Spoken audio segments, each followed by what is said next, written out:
Yes. Okay, guys. So remember that epistemology is one of the driving factors of this entire class. It's also something that Plato is talking about. Remember, epistemology is the theory of knowledge, or how do we know the things that we know? And we've read a lot of people so far who believe that we can only obtain knowledge through our five senses.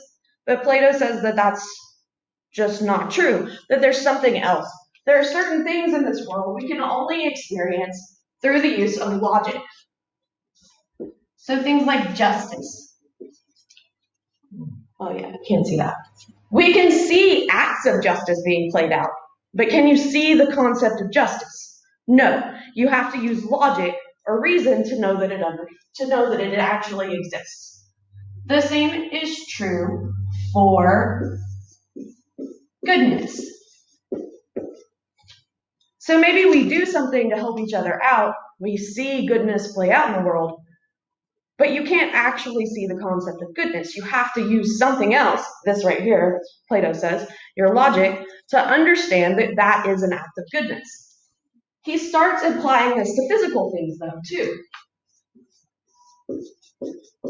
So the concept of beauty. Yes, that is something we experience through our eyes, but how do we know that something is beautiful? I might think that Chris Hemsworth is beautiful. I do, he is. But I also think that a sunset is beautiful.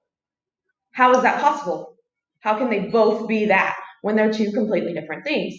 And then on top of that, some of you guys might think that Chris Hemsworth is not beautiful. You'd be wrong.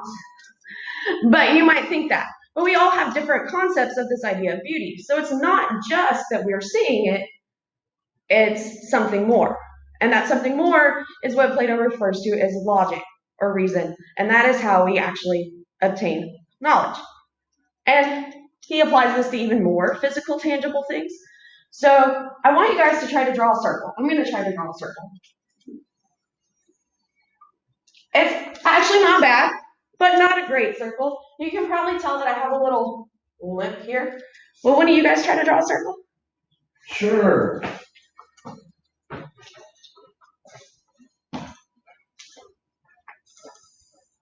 Wherever.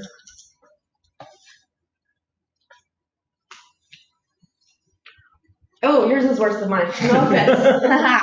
You want to try one? Sure. Terrible circle pleasure.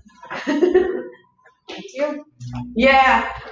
So none of us can really do it. When we have lots of things we've invented to try to draw circles, like protractor, compass. Oh, I'm so close. Whatever.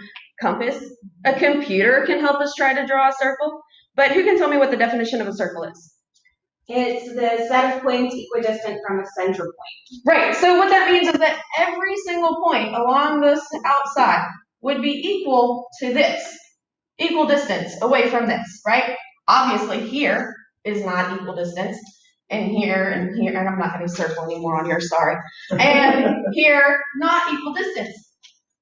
Even if we made a circle on a computer, if we zoom down to the smallest pixel, one of them is going to be out of line, right? Not every single one of them is going to be equal distance. So then how do we know that circles exist? Plato would say that physically, they don't. Only the idea of a circle exists. And he applies that to a lot of different things, and we're going to continue to talk about that this semester.